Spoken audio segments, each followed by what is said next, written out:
Welcome to the July 16th Economic Development Council meeting. We've had a few months off, so it's nice to see everybody back here. For the first order of business, I'd like to just go around and do introductions and welcome our new member, Matthew. If everybody, I'll say your name, and if you would just give an introduction on yourself, and I'm going to start, and what I see in my top left corner is John Holbrook. John, if you want to just tell us a little bit about yourself and your history with the council. Sure. I was trying to think how many years it's been now, but I started with the council right from the beginning, and I grew up here in Easton, currently reside in Bridgewater, and I currently run Northeastern Machine Company up on Elm Street. Excellent. Mark? Hello, everybody. I've been on the council for about a year. I am a select board member here in Easton. Previously, I was on the finance committee, school planning committee, economic development council, and I'm a small business owner right here in Easton as well. Thanks, Mark. Tim?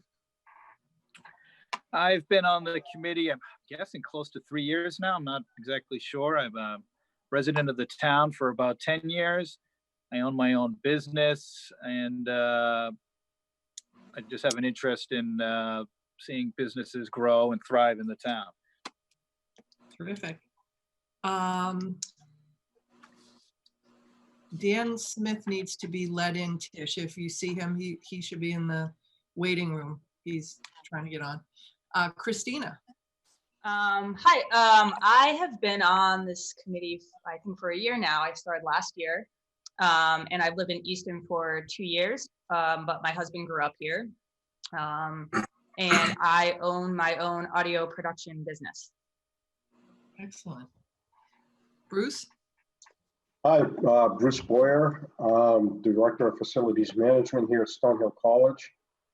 I think I've been on the board for 3 or 4 years now, and enjoyed every minute of it. You got a good group here. Excellent. And Matt, if you want to introduce yourself. Sure. I'm Matt Wittman, also been in Easton about 2 years now. My wife is originally from Easton, so Christina, I guess the opposite of your situation. I work in marketing for a cookbook company in Boston, and previously done email marketing and higher ed work for Tufts University, which is my alma mater. Terrific. And I'm Dottie Fulgenetti. I am also on the select board. I've been on this committee for about 3 years as well, and very interested in the economic development, especially post-COVID, the work that we're going to need to be doing in the town. We've done a lot of great infrastructure projects to tee up a lot of economic development opportunity. And so we have a lot of great things in front of us. I just want to, Stephanie, I don't know if Tish can hear us, if Dan is in the waiting room. Well, so she sent me a text that she doesn't have an option to add him, I guess, but Mike Blanchard is on his way up to help her. She's in the town offices, so Mike's going to try to help her out. Okay, Dan can hear us, so he's texting me. Well, We're trying to help you, Dan. Get you in. Dan Smith was a select board member back in 2013 to 16, I believe, and he was the one who actually came up with the idea for the Economic Development Council. So he will introduce himself when we finally get him on, but glad to have him back on the council as well. So the next order of business is after the appointments every year, we do a board reorganization where we vote for the chair and the vice chair of the committee. I've been the chair for the past couple of years, and also being the chair of the select board and involved in a number of other committees.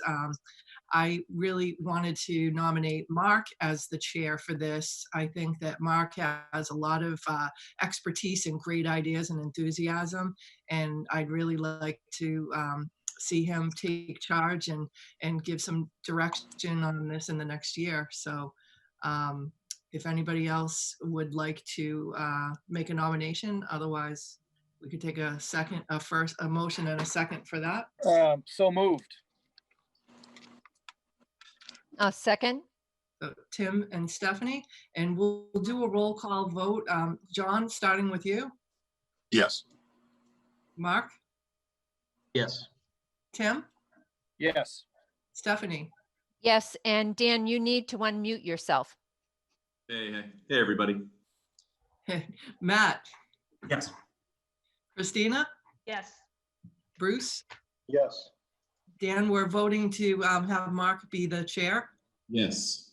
and full Janetti, yes. So thank you very much. We'll go on to do the vice chair, and then I want to come back to Dan so he can introduce himself.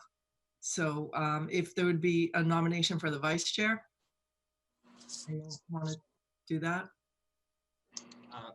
If there is interest out there, please definitely speak up. However, if there isn't, I would like to nominate Dottie as vice chair. Vice chair is really only steps in when the chair is not present. So it does fit into the idea of lessening Dottie's workload, which is very heavy at the moment. So if there's anybody who wants to step in, please do so. But if not, I would nominate Dottie. I'm happy to step in the opportunities there, Dottie, if it's a workload thing. If not, whatever works best for the group. Sure, Dan, if you want to be the vice chair on that, that'd be great. I just want to make sure that people have opportunities, and it is kind of a workload. That doesn't mean I'm not going to like put my 2 cents in all the time, but. I wouldn't expect you not to. So I will nominate Dan as the vice chair. Second. And a roll call vote on that. John? Yes. Full Janetti, yes. Lamb? Yes. Tim? Yes. Stephanie? Yes. Matt? Yes. Christina? Yes. Bruce? Yes. And Dan? Yes. All right, on my last active chair, I'm just going to ask you, Dan, if you want to introduce yourself to the group, since we couldn't get to that earlier. And then Mark, you can take it from there. No, thanks, Dottie. So, I'm excited to be back a part of the team and to continue on, especially with the delay that we've had with COVID. So, ready to hit the ground running. Excited to see Mark take the leadership role. I've seen a lot of his ideas, and I've had some conversations. Wish we had some more, but excited to see with some of the posts on Facebook around some directions that he sees around infrastructure, and just excited to support those in the team and help move things forward, continue to move things forward. So thank you. Excellent. All right, Dottie, shall I take it from here? You can. Okay. Well, the very first thing we're going to be doing is we're going to welcome the new director of planning and economic development. You might not recognize her at all, might be a very unfamiliar face. Stephanie Danielson. It's like she never left. So Stephanie, welcome back, I should say. Thank you. And Very actually, excited to be here. We're lucky to have you. I'm glad to have you back. And I'm actually going to turn things right back onto you, Stephanie, regarding the reopening task force and an update on business reopenings and how that is going. Okay, you've caught me a little short-footed on that. I do know that there have been a number of restaurants to date that have taken advantage of the special outdoor dining permit that has been authorized through the select board. We have McGuire's, the 99, Shoveltown Brewery, Carfinio's, Porticello, Union Villa, the Farmer's Daughter, La Familia, Doyle's, Leandro's, El Mariachi, and Chino, who have all been permitted for outdoor dining. I have received calls from a couple of those establishments that are looking to get permanent permits for outside dining, anticipating that limited or physical distancing requirement is going to extend into the fall, likely into the winter. So they'd like to be prepared for that. So we'll be working with those establishments to help facilitate the process. And I would expect once they start doing that, other folks will probably consider doing. When does the temporary permit, when does that expire? It's at the end of October. November 1st. Right? November 1st, okay. Yeah, and I can backfill in a little bit of the information on the task force while Stephanie was gone. The town has a COVID task force with all of the department heads, but Connor had the town administrator put together a smaller task force just to focus on restaurant reopenings. It's not as easy as saying, you know, put some table and chairs outside. There's a lot of things that take some time. For instance, if somebody has a liquor license for inside the restaurant, they would normally, under normal circumstances, have to go back to the select board. We'd have to vote to extend that to their outdoor dining. That means you have to get on a select board agenda, which could be a couple of weeks, take the vote, fill out paperwork. And also then that has to go into Boston to be approved by the ABCC, which could take another few weeks. There sometimes has to be a zoning hearing and public comment, and to get on a zoning board agenda and to get on, you know, to have the 30-day public comment period. If all of those pieces had to happen, it would have taken 3 to 4 months to be able to permit. So the governor put through some special relief on some of those hearings so that it could go faster. And what we did is we had a very simple application. It went into this like a review team, and it was inspectional services, Board of Health, inspection, the building inspector, the planner, the assistant town planner, I'm sorry, the assistant town administrator, and they all reviewed the applications as they came in and really turned them around in like a 3-day period, which was incredible to be able to do that and make sure that everybody was operating safely. I would like to give a huge shout out to the restaurants that really worked so well with us, got us the information and made it easy to work with them. Some of them, I think everybody knows McGuire's was really a leader in how they did their outdoor dining. And you know, every place had situations that were unique to them that we tried our best to help with. So the staff was wonderful in making that happen. Excellent. Excellent. Stephanie, have you anything to add, or does anybody have any questions about the reopening task force, or any input? I mean, I could just add, as being on the zoning board of appeals, we had the shovel shop came through, and the process was pretty much smooth.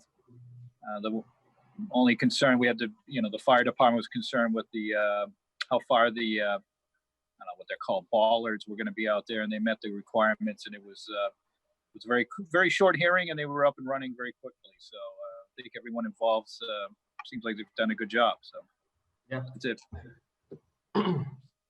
Okay. All right, then we'll move on to the next item on the agenda.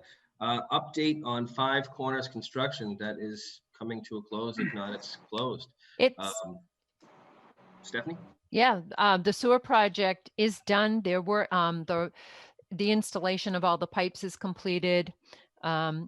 They're working on the pumping station right now and finishing that up. And I was told they'll have I heard a soft startup next week, but what they're planning is July through August to start tying people in. People will be able to start tying in. Okay, so they're going to start doing the laterals over the next year, through up into the winter. Okay. Right. Yep. Is there any idea on how many people have chosen?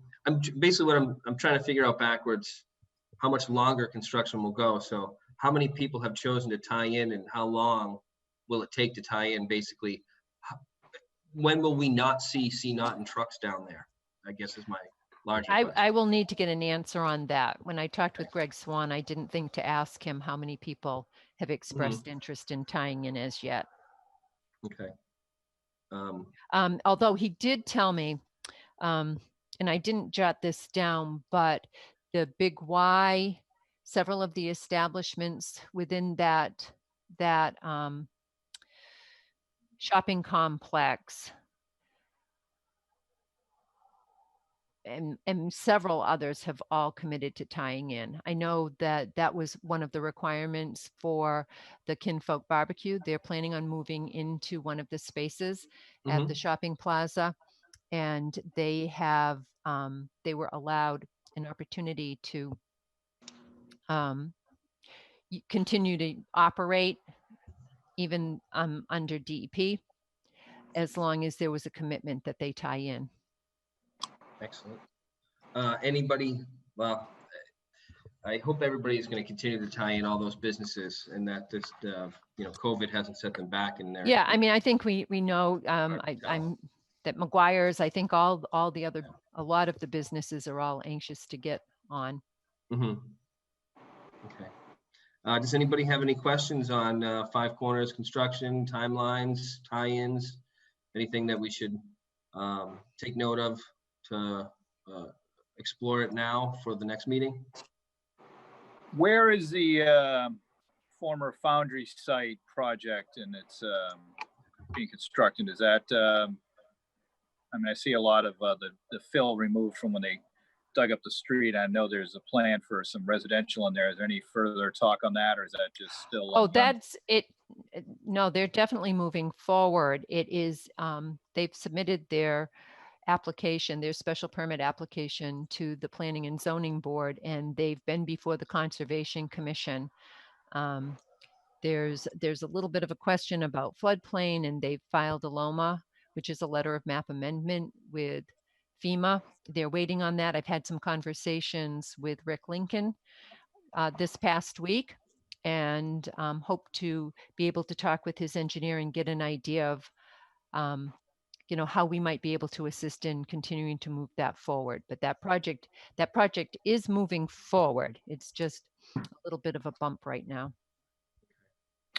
And remember the last meeting, there was some, I guess you could say, scuttlebutt about potentially the Shaw's Plaza being perhaps someone was interested in reimagining that or purchasing it, or they were, I don't know if there's anything, since we haven't met in such a long time, I didn't know if there was anything there or not. Or That's the February meeting, Dottie?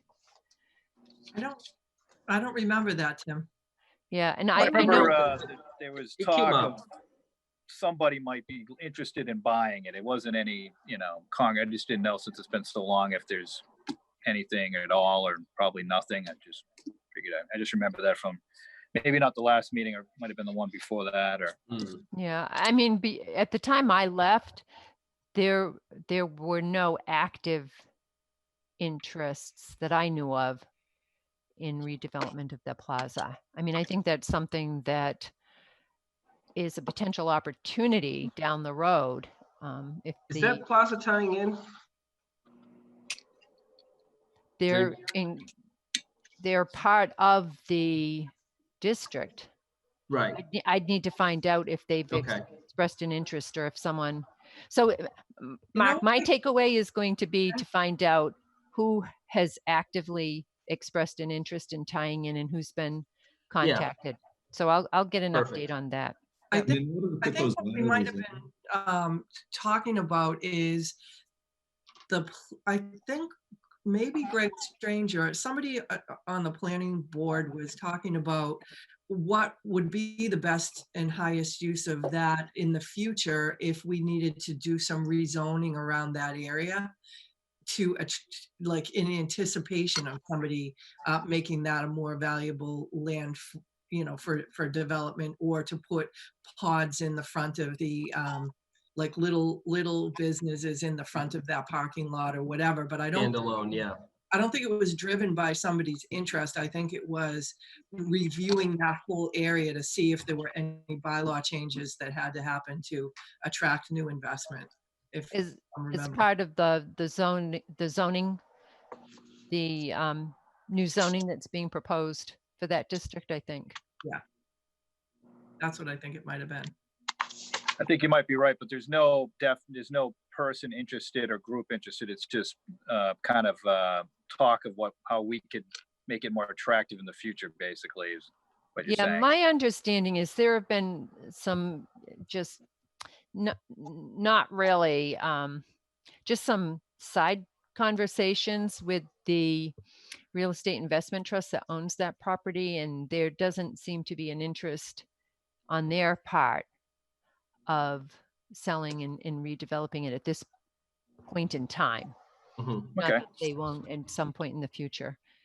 I think it was. And I also believe that the whole plaza is rented out. It is. There was one empty space, I remember, but I think there's somebody in there now. I think, right. I think it was hopeful and wishful thinking for the future to see further development there, but the conversation was had. And Dottie, to your point, I do remember Greg talking about it, but Greg often talks about the visions he'd like to see about what we have in Five Corners and also other areas of town, which is a good thing. But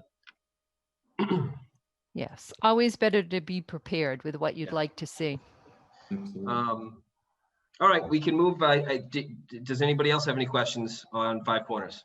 I had a quick question on the laterals. Is the dependency on putting the laterals in on the owner expressing interest to put them in, or if there are some strategic areas like the foundry where we could, throw that lateral in and advance a future use? You know what I mean, Stephanie? Are you talking about the foundry site in particular, or any particular site? Yeah. So if we have, if planning and zoning's working on some rezoning to attract business interests, whether it's next month, next year, or 5 years from now, having that infrastructure set up is a nice. I don't think bringing the lateral off the road is a big hurdle. I think, and that's not paid for by the town, is my understanding. The tie-ins are paid for by the property owners. So I don't think you'd be able to put in like even a stub. I'm just guessing, Dan, but I don't even think you'd be able to put in a stub unless that landowner was going to do it, because then you're kind of hedging your bet that eventually they will do it. Yep. And having to absorb the cost of it. Right. That's just my guess. Right. And frequently someone who knows will bring the stub, that they're going to be developing the land, and that the road will, you'll have the road closing to new development for a period of, I think it's 5 years, 3 to 5 years. If they know that they're going to do some type of development on a parcel, they'll bring that stub in before the road closing, just so that they don't have to pay at town meeting 2 years, a year ago. Again. Yeah, they don't, there's, you can open up the road, but then you have to contribute. A bylaw was passed that you have to contribute to a fund, roadway repair fund. So in the event the road starts to fail because of the cut. Okay. Good. Any other questions or comments on Five Corners? All right, let's move up over to the update on Northeastern Village revitalization. So I talked with Greg Swan about that the other day, and basically they've finished the design, but they're waiting at this point for the 75% design. If everything goes as planned, it looks like we'll be going out to bid this fall and beginning some construction this fall. Now, just to further clarify, so that is, are we talking about what was the full undergrounding project? It has now been. The very original. What is the scope of this, of what you just, of what's going out to bid? The scope was that they would underground the wires from Sullivan Avenue to the Catholic Church, Immaculate Conception. They ran into some hitches, and there may be some modifications to that plan, but it will be the area along Main Street. Okay. To my knowledge, the scope has changed to undergrounding just kind of right by William Street and the old Joyce building. That's where it's going to drop into the ground, because the Joyce building, where the wires are right in front of that, make that a very undesirable location to fix up and have as a restaurant. So it's going to be undergrounded there, and then extended down Main Street, and the sidewalk is going to continue down Main Street, as well as the lights that we have in the main downtown area are going to be continued down past Immaculate Conception, and the main downtown area, it's still going to stay above ground, and that was done because if we had moved forward with the project in its original scope and undergrounded everything, we would have run into a few issues. One, we would have had a one-way road on downtown for 10 months. And for portions of that, it would have been shut down both ways. And that really would have put a hurt on the businesses downtown, the restaurants downtown. So we actually reached out to those businesses downtown to get their feedback. And this was a really healthy balance that supported the business, did some undergrounding, was an extension of the revitalization beyond what we had originally wanted. And it still allowed an undergrounding in front of the building where it would have been the biggest problem, which is the Joyce building. So it was this, and the initial estimate on this change in scope would have cost less than the original scope. So it would have made it so that we wouldn't spend more than what the grant was. So it kept us safe financially as well. So this was kind of a have your cake and eat it too. Everybody got to get a little bit out of this. So that's the change in scope in the project and where it's going. And so I didn't know though that it was going out to bid in the fall. Stephanie, Well, if everything moves forward as expected. I'm really curious to see, because I remember we talked about this in our select board meeting, what the new plans would be, and if they were going to do any permanent seating by Farmer's Daughter, bump it out, move things around, because it also would have, this further extension put parking spaces down towards Immaculate Conception, additional parking spaces, which in my mind would have freed up parking spots in front of the Farmer's Daughter to allow for permanent outdoor seating, not just what they have now. So I'd be really curious what they're putting out to bid. I'd love to see it too. So the scope, the 75% drawings that we're expecting now is strictly Sullivan Ave, not Sullivan Ave, I'm sorry, over by William Street, over by the Joyce building to Immaculate. That leg's gonna go underground? Yes. The rest of the project's a streetscape project with no. Yeah, that change needs to be approved. And by the state. granting authority, yeah, by the state. So Yeah. so but the expectation was that and then it will go to pardon? The expectation was that the state wouldn't have a problem approving it. Obviously, they still have to approve it. Right. That's what I understand, but we haven't received the state approval yet for the project change. That's one of the things I need to do is follow back up with our project manager at MassWorks. Once that's approved, then they'll go to the 75% design, get that done, and then go out to bid with the change scope. Okay. You know what the anticipated ask of the state's going to be, going from the $2.5 million down to, is it a $500,000 worth of work, $1 million worth of work? What's the anticipated? I don't know what the reduction in cost is. I don't think it was a big reduction, Dan, because I think that the estimate was higher. Right. I think it brought it down to what it needed to be. Right. Right. And this was an option, and it had several added benefits, including the one that Mark referenced, which not only did the downtown area businesses get impacted when the original work was done back in 2013, then you have the COVID hitting and the businesses shut down, and to shut them down again to do that roadway work would really have a big impact. So if this gets approved, it's a much better solution. One of the other concerns was power. I'm sorry, Dan, go ahead. Anything I can do to help on the state front. I spent a lot of time, as you know, working on the upfront grant and facilitation. So anything I can do to help on that side, I'd like to be engaged. Sure.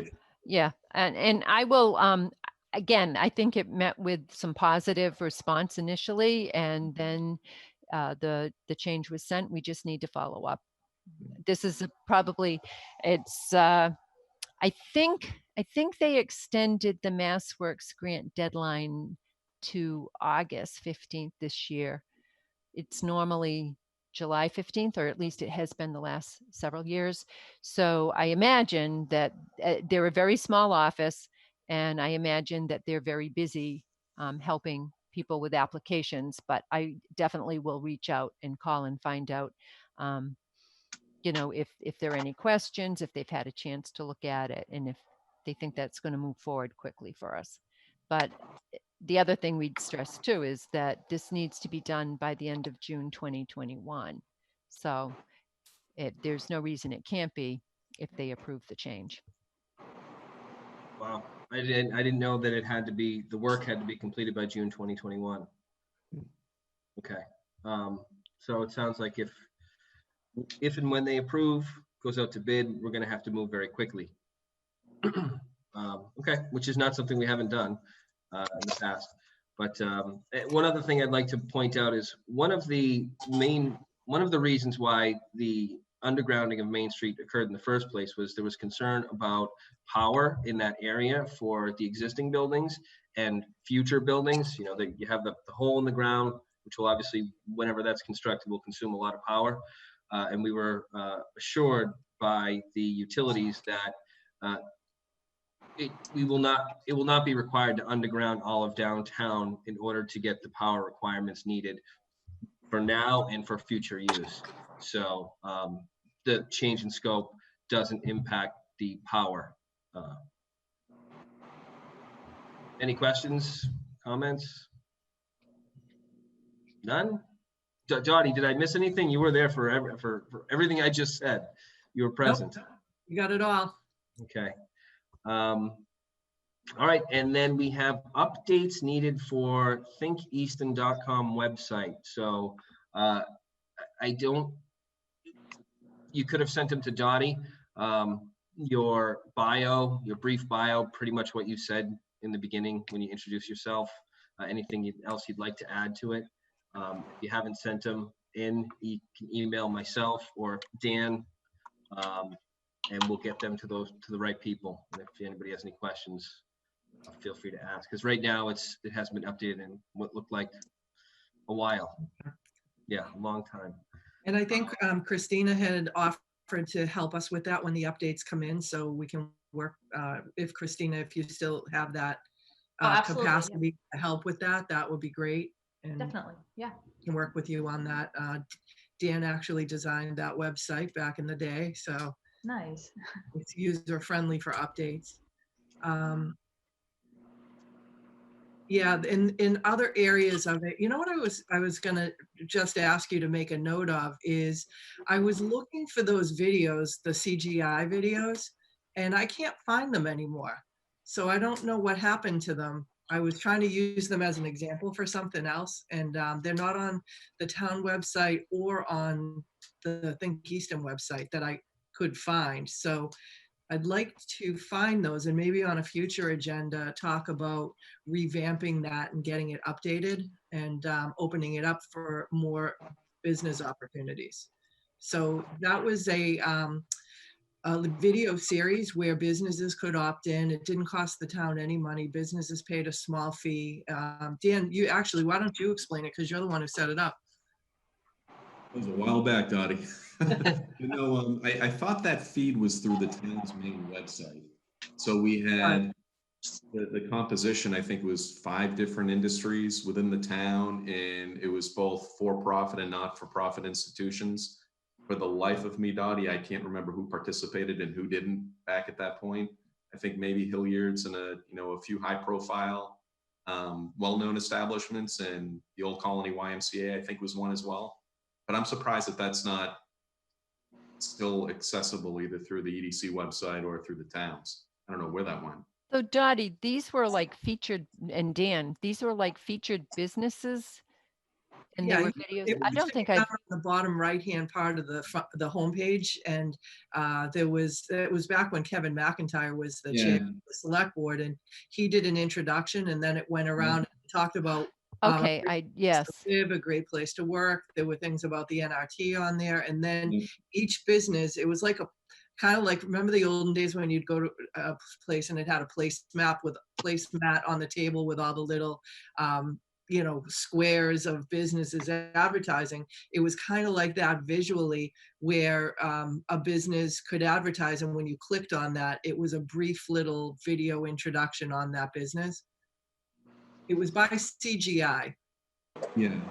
And the upside to the town was being able to highlight all the town's attributes, to work with and create culture within the town. So I think Kevin did the intro, and Dottie, you may have been in one of the videos as well, but that's got to go back probably 3 years ago, at least 3 or 4 years ago. Yeah, probably 5 years ago, I would guess. Yeah, at least. Just after I lost my election back in the day. Back in the day.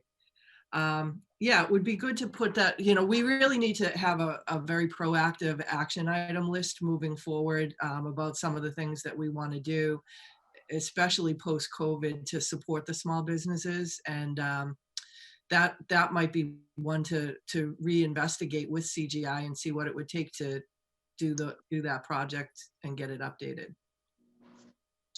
One of the other things that I think is important to do, especially coming, well, I don't want to say coming out of COVID or the pandemic, because we don't even know where we're at with this, but the Chamber of Commerce. I've been working with the Chamber of Commerce for a few months now, and we really have similar efforts. The Economic Development Council, the Chamber of Commerce, and I was speaking with Isabel Wilson and Karen Newman, who run it, and they're dying to be part of a meeting for Economic Development Council. And I think maybe not every month, but at least every other month, have a standing invitation with them to come in and talk about what they're seeing, and maybe every time they do show up, highlight a business or two that they've worked with recently, or they want to promote or whatever. But they're an aggressive group of people who really want to spread local business and grow local business and support local business. And our values are right there with them, and they want to work with us. And I personally would think it's a great idea to work with them. So, a link on Think Easton to their site, and on their site, a link to our site, just kind of almost a partnership of sorts. I'm sorry, Mark, who is the organization you're talking about? I missed. The Chamber of Commerce. The Chamber. Okay. Yep, that's what I thought. We do have those links. We have the links on Think Easton to them and to the Metro South Chamber.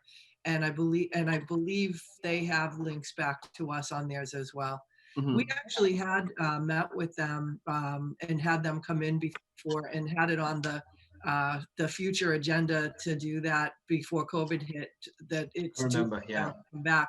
At the time, they were making changes, and now that Isabel is the new president and Karen is the new executive director, it's a good time to bring them in. Yeah, they're hungry.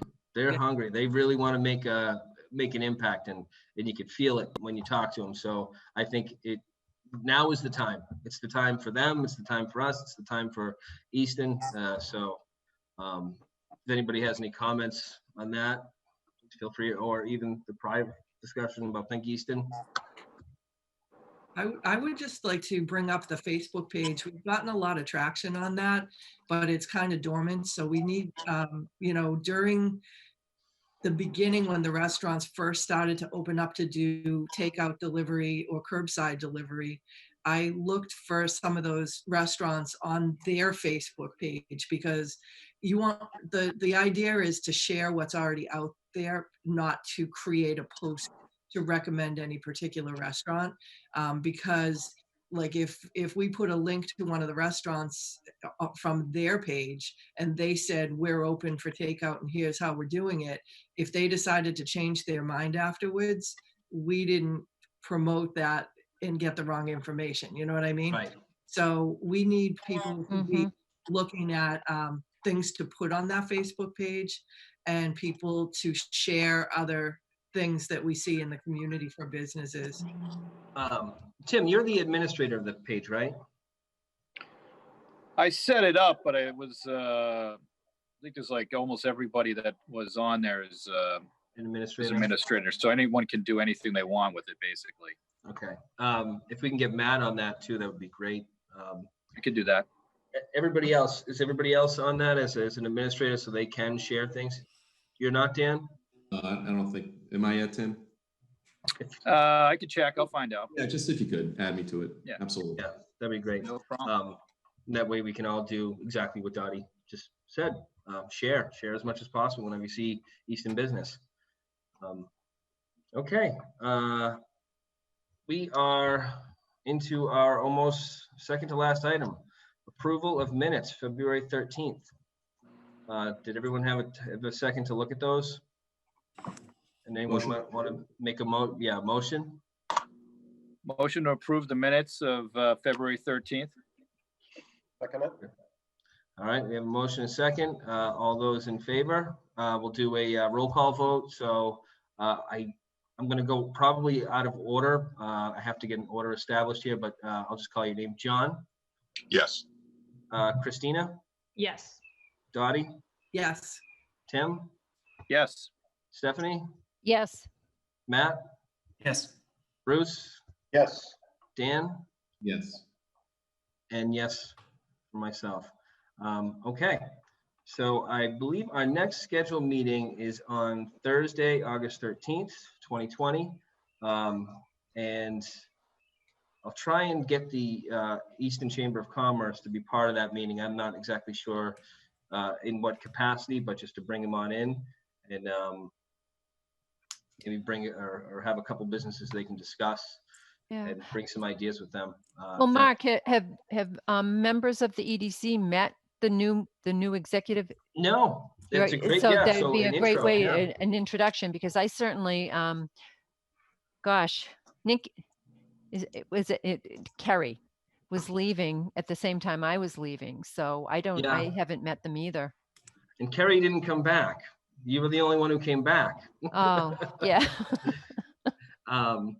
So no, you're right though. It'll be a great intro to the new president and the new executive director, Isabel and Karen, who are great people.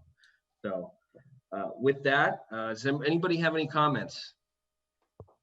Just quickly, to go back to Think Easton, I know I owe a bio and a picture, but if there's anything I can do to help with the updating process or anything in that website, that definitely, I think, in my wheelhouse in terms of what I work on day to day. So I'd be more than happy to help and get my feet wet a little bit.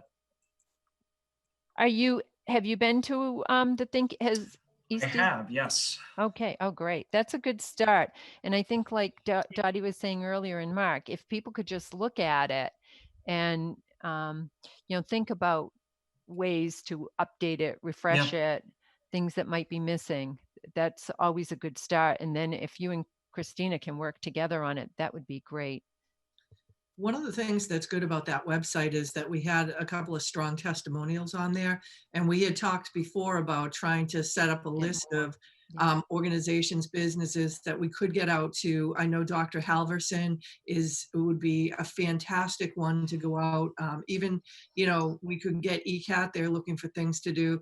The COVID thing has been really difficult, but let's try to make a list of businesses that that are either recent new businesses or ones that have had like changes, like Dr. Halverson just built a new building and had to go through the permitting process in our sewer district. He has a really great story to tell. And if we could do a list and then we could assign people to maybe go out and interview them and bring ECAT and have a list of questions, it would be nice to get some of those testimonials updated again. Yeah, and that's a good point about Dr. Halverson. He'll be very easy to do. We did one with Shoveltown Brewery that actually went very well. We had to do a little bit of editing, but it was really good. The new facility, the medical building is kind of old at this point. Bill Whelan did that. Some people, and the idea is to get people, businesses that we've helped support and that found it easy to work with the town. You want people to understand. I mean, we really try to be a business-friendly community, and we try to make the permitting process and getting through it easier all the time. We're always learning how to improve that when you get feedback. Gosh, It's not, it's the dog business down. I just wrote it down, Stephanie. Yeah, and I can't remember do you have the name of it? I can't Is remember. it Wagging Tail by Roach Brothers? No, but that's Oh, a another different one. dog business. It's a different dog business, the one thought down at the Shaw's Plaza. Dream 2, is it? Oh, Pet Stream 2, Pet Stream, yes. it is Pet Stream. That's what I was thinking. You know, they came to us and it took some research to figure out if that business was allowed or if they needed to go through site plan review and all of that. And they were very appreciative of the work that we did to help them get into that building. So, and they seem to be doing, they were at least doing very well before COVID. Mm-hmm. And maybe we could even interview some of the restaurants about, you know, and the restaurants are hard now because they're like, you know, working around the clock, but maybe when things let up a little to have maybe interview Neil or Condra or some. I know Neil would jump at that. Yes. Neil never misses a No, photo. he doesn't miss anything. But it would be really good to hear from their perspective if they had a good experience with the town when we were all down in the ditches trying to, you know, keep things going. You know, was the support that the people in the town gave, not just from the town administration, but also from the public, the consumers. What was that like and what did it mean to their business? I think would be a good story to tell too. Do we have any examples of this that can be, if somebody has it or knows where to find it, mainly Dottie or Dan, because you were on this, or Stephanie? I'd love to see an example of this previous. Of a testimonial? Yeah, just so it should be out on the website. We had it should be. And I'm yes, going to see, so the I'm going to short see Neil answer is tonight, for example, and I just want to yeah. make sure, you know, I want to ask him if he would want to do it, but I would also want to let him know what type of questions he would be expecting. Yeah. Well, yeah. And really you try not to do it as an interview. With Shoveltown, it worked really well that I posed questions, but that wasn't recorded. Like I wasn't an interviewee. Mm-hmm. I just said, well, tell us about, and they would start talking and ECAP filmed that and captured that. And then they might've said something and I picked up on it and said, well, tell me more about that. Tell me, you know, a little bit about the competition in your business. Tell us what it was like working with the town and how that process went for you. And then talk a little bit about how you might be growing the business in the future. So, okay. And then again, ECAP pieced it all together. So it looked like just it was very smooth. It really looked nice. Excellent. Well, if I see Neil tonight, I'll ask him. Yeah. And I'll go out to the website and see, because those should be posted out there. And if they're not, we need to get them back up. I mean, periodically, it seemed that the link disappeared and I don't know why. You know what? We wouldn't even need to film Neil's because he's got his own production company set up with his, yeah. And, you know, actually that brings up a good point, because if we had those video testimonials, we could put those on the Facebook link as well. And it would probably get a lot more, you know, people, a lot more exposure than the website. Yeah. It would do that, but it would also make other people who wouldn't normally do it say, hey, I want to do that. You know, I want to be featured. I want to be on the Facebook page. I want a video of me out there. So not only would it promote the business, but it would make other businesses more likely to use us as a promotional tool. So I think we need to get on it, sure. So any other questions or comments before we move to the last item on the agenda? Well, it's not on the agenda, but it's the last item. I just wanted to ask Bruce one question, not to put you on the spot, but if you have any information about when Stonehill's going to open or how they're going to open, or have they come up with any plan yet? Oh, yeah. We're planning to bring students back. Classes are going to start on August 24th. We're starting early. The plan is to have the final class on November 24th. The students would leave for Thanksgiving, and then they would do their finals from home. So they wouldn't come back after Thanksgiving. So they wouldn't come back until the spring semester. Right now, we're actually offering students a $3,000 incentive to stay home and do remote learning. And the last I heard this morning, we've had 300 students take advantage of that incentive. Wow. So right now we're looking, and trust me, the numbers change every half hour. So right now we're looking to have somewhere around 1,800 students on campus come the end of August. So, you know, we've got a lot going on. We've allowed people to use our campus this summer because there's no place to go. So we've got a lot of walkers. It has created some issues for us because there's been a lot of dog droppings that my staff has had to pick up. We've had people leave a lot of trash, including gloves and face masks and things like that. So we've been keeping up with it, trying to keep the campus looking good. I will give everyone a heads up though, that when all of our faculty, right now, I would say 90% of the employees are still working from home. Myself, my whole department, we're here on campus keeping it running. And we're going to be installing gates at both entrances to kind of, once the students and the faculty and the rest of the staff come back in August, you know, it's not going to be Fort Knox, but we're going to try and limit the number of people that are on the campus, obviously. So that'll work. Basically, if as an employee, I'll have a window fob that when I pull up to the gate, it'll see it's Bruce Boyer, and the gate will open and let me in. I guess if Dottie needs to come in and see us, then you would go to the main gate, the 123 entrance. You would hit the button. Campus police, the camera there would see, okay, that's Dottie. She can come on campus. They would open the gate and let you in. So like I said, people will still be able to come in, but we're just trying to contain it a little bit. But yeah, a lot of changes. We've been working with the town of Easton COVID task force a lot, you know, getting the campus ready, you know, food services and things like that. Everything has changed, obviously. And my staff, we're spending the next month taking classrooms apart and, you know, setting them up for social distancing. So a classroom that may hold 30 might only hold 12 right now.